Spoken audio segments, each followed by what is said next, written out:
테이블과 현관문 등을 만드는 한 제조업체입니다. 뚝 떨어진 기온에 작업자들은 입김을 내며 플라스틱 기둥을 절단하고 구멍을 뚫는 작업 등을 거쳐 제품을 만들어냅니다. 직원 11명 가운데 6명이 외국인 근로자들로 공장의 중추적인 역할을 하고 있습니다.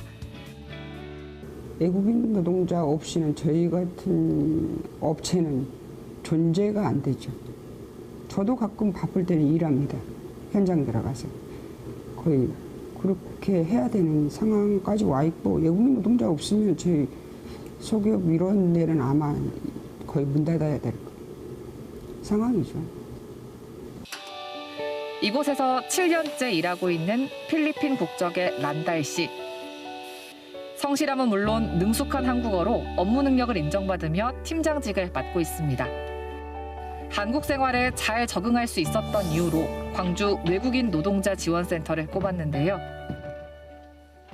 도움이 많이 주고, 또 만약에 회사에서 아니면 병원에 가고 아니면 어떤 서류가 필요하면 거기 센터에서 거의 자기 나라 상담사 있거든요.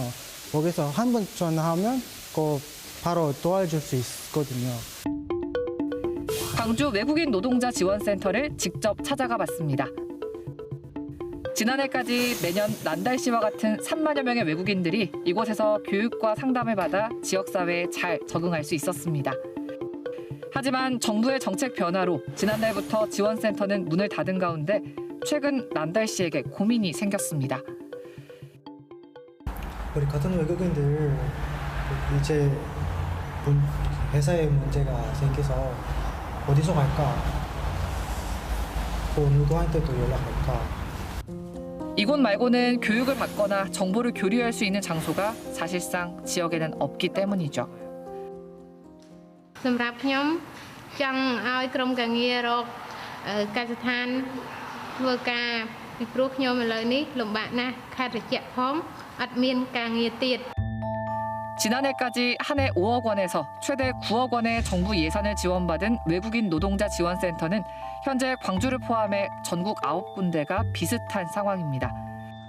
정부가 각종 민간단체가 보조금을 부정 사용하다 적발되자 보조금을 축소하면서 외국인 노동자 지원센터 예산도 전액 삭감된 겁니다.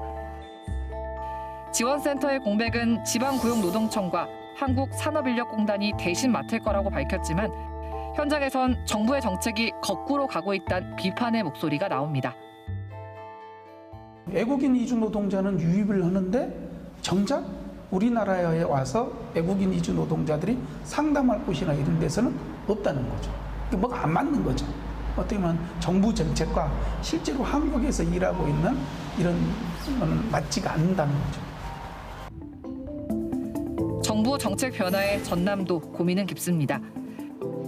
지방 소멸 위기 속 인구 청년 이민국을 신설해서 외국인 근로자들을 공동체 구성원으로 끌어들이겠다는 계획에도 차질이 빚어질 수 있다는 우려 때문입니다. 우리도 차원에서도 관련 실태를 좀 파악을 하고 특히 이 주말에 평소에는 일을 해야 되고 주말에 외국인들이 이렇게 한국어 교육도 받고 그러니까 그런 부분에 대해서 좀 더 구체적으로 현황을 좀 파악을 하고 난 다음에 대응할 수 있도록 하겠습니다. 지난해 11월 기준 광주와 전남 지역 등록 외국인은 9만여 명으로 꾸준히 늘고 있습니다. 인구는 줄고 청년들은 빠져나가면서 외국인 근로자들이 광주 전남 산업 현장은 물론 농어촌에서 필수 인력이 되고 있는 만큼 이들의 안정적인 국내 정착을 위한 촘촘한 지원책 마련이 필요해 보입니다.